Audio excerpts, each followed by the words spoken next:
A nova ordem mundial compreende o domínio do mundo na mão de poucos poderosos. Quando eu vou nos intelectuais do Vale do Silício, que são hoje os grandes mentores da riqueza mundial, eu vou falar sobre isso em algum momento. A riqueza mundial hoje está na mão de poucas famílias. Na mão de poucos poderosos. Na mão de poucas famílias. Parece que existe mais ou menos mais de 2.000 bilionários no mundo. Quase 2.500 bilionários. E eles é que controlam tudo. Hoje os grandes mentores da riqueza mundial, eu vou falar sobre isso em algum momento. A riqueza mundial hoje está na mão de poucas famílias. Eles falam: precisamos de um governo único. Pela primeira vez na história. E parece que o propósito desses bilionários, dessa nova ordem mundial, é fazer um reset na economia. É reconfigurar o mundo. Mas não é só econômico. O grande ideal da nova ordem mundial é o viés ideológico. E mostrou para você que ainda está incrédulo que o mundo pode, a despeito das diferenças políticas, se unir em torno de um mesmo propósito. Seja de esquerda ou de direita, está todo mundo usando máscara. Seja a França ou o Irã, está usando máscara. Seja Israel ou Arábia Saudita, estão usando máscara. O Covid parou o mundo. Parou o mundo. Sem que você saiba, nós estamos vivendo um regime comunista silencioso, totalitário, onde o Estado governa. Aqui em Franca está tendo um regime comunista. Como? O uso obrigatório de máscara. Seja de esquerda ou de direita, está todo mundo usando máscara. É o cenário de agora, o aparelhamento do Estado, os conflitos, as guerras. Por quê? Porque o anticristo vem para promover uma paz mundial. Para isso o mundo tem que estar igual agora, todo mundo batendo cabeça e as nações urdindo de terror. Eles falam: precisamos de um governo único. Pela primeira vez na história. O que nós teríamos no início do ano, que eu estava a ponto de ver o que ia acontecer para unir o globo num governo único? O Papa Francisco estava reunindo líderes do mundo inteiro para propor uma nova agenda. E é isso que já está aí. Escolas com banheiros sem sexo, ideologia de gênero, descriminalização da pedofilia, aprovação do aborto, taxar a Bíblia como um livro de discurso de ódio, limitar a atuação das igrejas, fechar as igrejas, exterminar a era cristã. No Antigo Testamento, Deus deu uma ordem para o povo de Israel: você colocará a lei do Senhor na tua mão e como frontal entre os olhos. Eu não sei se você já viu alguma cena de Israel, que tem o judeu orando lá no monte, no Muro das Lamentações, e ele fica orando lá, né? Baruch haba Beshem Adonai Eloheinu melech. Ele fica orando lá no Muro das Lamentações, e aqui ele tem uma caixinha preta na testa, e ele amarra aqui no braço. Hoje os judeus colocam no braço esquerdo. Ele coloca um outro. O que está ali? Ali está o Shema Israel, Adonai Eloheinu, Adonai Echad.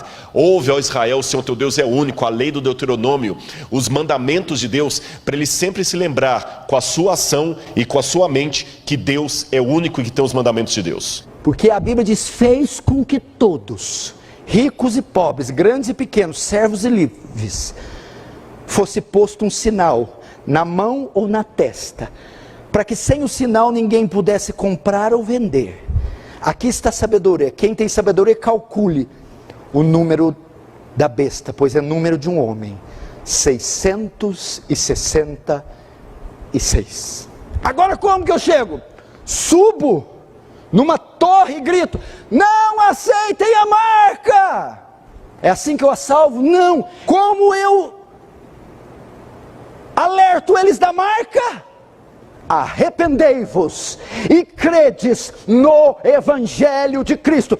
todos pecaram, destituídos da glória de Deus estão. Do céu se manifesta a ira de Deus sobre toda a impiedade dos homens. Mas Deus amou o mundo de tal maneira que deu o seu Filho unigênito, para que todo aquele que nele crê não pereça, mas tenha a vida eterna. Deus não enviou o seu Filho ao mundo para que o condenasse, mas para que o salvasse. Quem crê nele tem a vida, quem não crê não tem a vida, mas sobre ele está a ira de Deus. Pregue o Evangelho. É a única solução para este governo, este mundo, estas pestes, essas pragas e essas profecias. É a exposição lúcida, fiel, clara do Santo Evangelho. E quando eu leio o Apocalipse, me chama a atenção que o Apocalipse é a paródia de Satanás. Você tem o cordeiro degolado sentado no trono de Deus. Você tem o dragão com a cabeça degolada e curado, porque o cordeiro está degolado, mas está vivo. O dragão também está degolado, mas está vivo. E o cordeiro senta no trono de Deus Pai, e a besta senta no trono que o dragão lhe dá. E o cordeiro coloca o seu selo sobre os 144 mil, e a besta coloca a sua marca na testa. E o cordeiro coloca a marca na testa. E a paródia da besta é justamente o quê? O contrário do tefilim dos judeus. Se era a lei de Deus que tinha que estar no frontal e na mão, e ali a besta coloca um sinal na frente e na mão, eu não preciso entender isso como literal, como sendo um chip que vai estar aqui debaixo da pele. Eu preciso entender como diz o Apocalipse. É uma analogia do oposto da lei de Deus, ou seja, vai ser colocada uma lei que vai me impedir socialmente de guardar os mandamentos de Deus. Por isso que em Apocalipse 12 fala: aqui está a perseverança dos santos, os que guardam os mandamentos de Deus e têm a fé em Jesus. Essa nova ordem mundial quer resetar esses pilares cuja civilização está sustentada e colocar outros pilares. Que pilares são esses que ela quer substituir? É só nós vermos o viés ideológico dessa nova ordem. Qual é? Que doutrinas esses poderosos obedecem, atendem? Que disciplinas, que postulados eles defendem? Vamos lá. O socialismo, o marxismo, o comunismo, o ateísmo.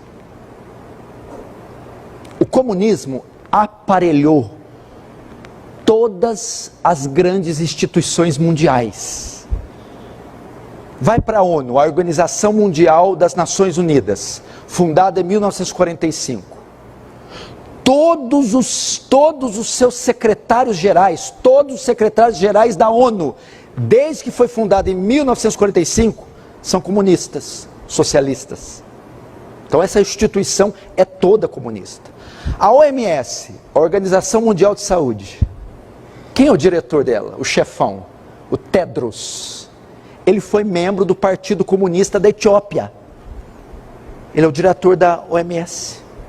A Unesco, a Unicef, é toda dirigida por esquerdistas, comunistas, socialistas. Agora me diz uma coisa. Você colocaria um nazista, um membro do partido nazista, à frente de alguma instituição? Ninguém faria isso, é uma loucura, né?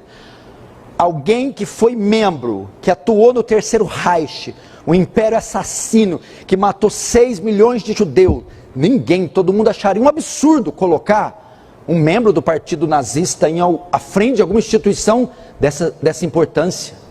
Ninguém faria isso. Pois o comunismo matou mais de 10 vezes do que o nazismo. Ele é 10 vezes pior. E está cheio de membros do Partido Comunista nas instituições. A Alemanha de Nietzsche foi a Alemanha que matou 6 milhões de judeus. E mesmo que alguém fala, você está culpando o povo? Não. Mas um povo que era tão inteligente não percebeu que o Führer era um maníaco. E muita gente duvidou. Eu sei que é complicado falar de eventos finais, porque algumas coisas beiram a teoria da conspiração, e eu odeio teoria da conspiração. E parece teoria da conspiração, mas também parecia teoria da conspiração que Hitler houvera de fazer o que fez. Vamos voltar para o quadro. A verdade que seres humanos têm dificuldade de aceitar é que existem Hitlers em potencial em cada esquina do mundo. E qual foi a receita da maldade de Adolf Hitler? Já li vários livros sobre o nazismo, sobre a Segunda Guerra Mundial, e eu elenquei em 7 pontos a receita da maldade.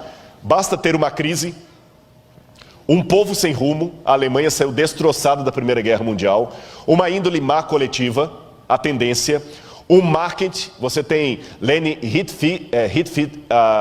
Riefenstahl, e você tem Joseph Goebbels, que foram os ministros da propaganda de Hitler.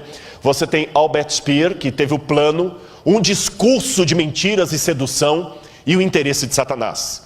É exatamente o que nós temos hoje. Nós temos uma crise, nós temos um povo sem rumo, nós temos uma índole má coletiva, nós temos um marketing promovendo coisas anticristãs e o povo de Deus batendo palma para isso, não tendo coragem de denunciar, participando, seguindo, dando like, fazendo parecer que tudo é a mesma coisa, até dividindo espaço na mídia, consumindo essas coisas. E tudo bem. E o marketing está aí. Nós temos um plano, nós temos discursos de mentiras, e nós temos um interesse de Satanás. Principalmente nos últimos 3 meses, onde essa crise mundial atingiu seu pico, seu clímax, seu ápice. E as decisões que vêm sendo tomadas, principalmente no campo político, têm sido muito estranhas. Me parece que a pandemia do coronavírus foi o precedente que algumas nações, governos, algumas potências usaram para estabelecerem um regime autoritário, totalitário. E parece que de modo silencioso tem acontecido isso. De forma sutil, silenciosa, em meio a esse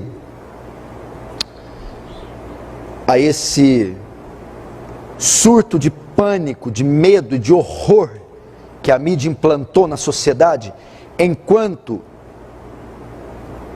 a população tenta se recompor do susto, do medo, do pânico, e está com a sua mente embotada, fixada nas notícias, eles trabalham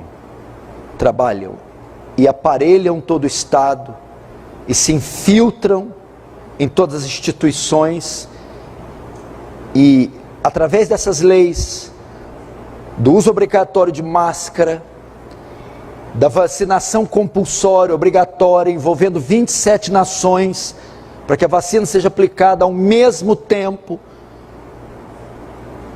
e que haja punição para quem se recuse a tomá-la. Parece que é o estabelecimento de um governo ou de regimes totalitários, que vem através de governos tiranos, supressores da liberdade, e o pior de tudo, nós estamos vendo em escala global, mundial, simultânea, algo que nós nunca vimos antes, tem acontecido nesses últimos dias. Porque esse tipo de coisa nós sempre vimos. A história já narrou N acontecimentos semelhantes a esses. Entretanto, só tem uma sutil diferença. Quase nenhum deles foi global. aconteceu com o mundo inteiro, ao mesmo tempo, de forma simultânea.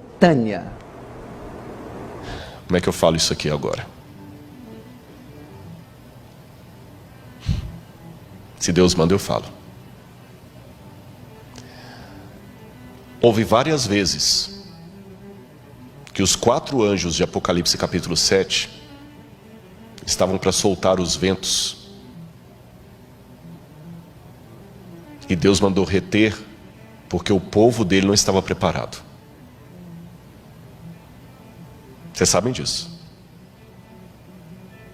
Eu tenho a ligeira impressão, não estou afirmando, ligeira impressão, que os ventos estavam para ser soltos esse ano. O que nós teríamos no início do ano, que eu estava a ponto de ver o que ia acontecer para unir o globo num governo único? O Papa Francisco estava reunindo líderes do mundo inteiro para propor uma nova agenda que cobrisse a questão ecológica, a questão da economia, a questão da família, e todo mundo estava para mandar representantes no mês de março.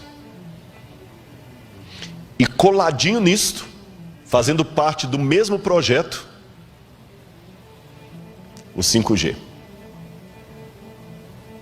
Que quem entende de internet sabe melhor do que eu o que significaria o 5G no mundo.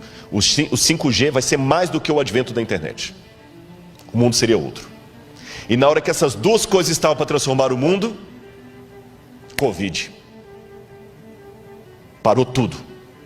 Estou perguntando, não estou afirmando. Estou pensando com os meus botões. Será que Deus falou assim: eu vou permitir esse vírus para parar o mundo, porque o povo de Deus ainda está dormindo demais? E nós ainda estamos parados aqui esperando? Eu termino com isso.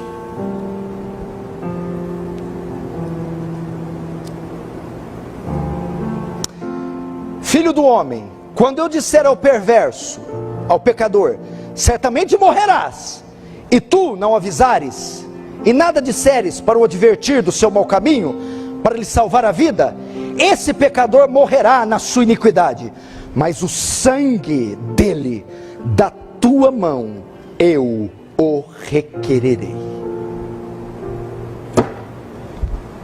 Deus vai nos cobrar o sangue dessa geração inteira que vai para o inferno, e você ficou em casa com essa pança vendo Netflix. Deus vai cobrar o sangue dessa multidão que está indo para o inferno, e você fazendo fofoca e gastando horas nas mídias sociais. Deus vai cobrar o sangue dessa geração inteira que vai ser tragada pela besta, pelo anticristo, e nós ficamos gastando dinheiro prodigamente.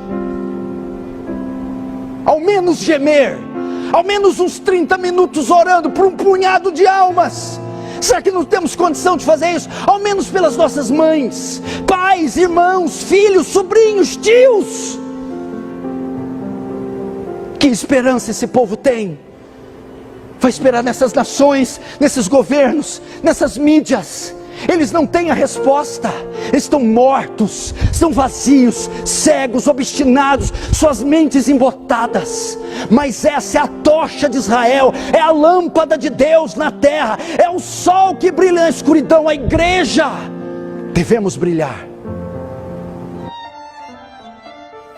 A nossa igreja, através da Conferência Geral, de todas as divisões do mundo que vão apoiar, e por iniciativa da nossa editora em Madrid, na Espanha, cujo diretor é o pastor Mário Martinelli, a Igreja Mundial vai fazer, irmãos, algo que eu nunca vi: uma série de evangelismo sobre o tempo do fim em escala mundial.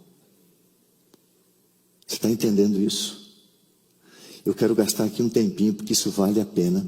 Vai ser do dia, volta para trás um pouquinho ali, 23 a 31 de janeiro, você vai se inscrever, Safeliz, lá está Safeliz Bíblias, tá? Vai entrar nesse site Safeliz Bíblias, vai colocar Safeliz Eventos Finais, vai ser em inglês, tá? Inglês, espanhol e português. A inscrição e o curso é gratuito. Será por uma plataforma especial para alcançar o mundo inteiro.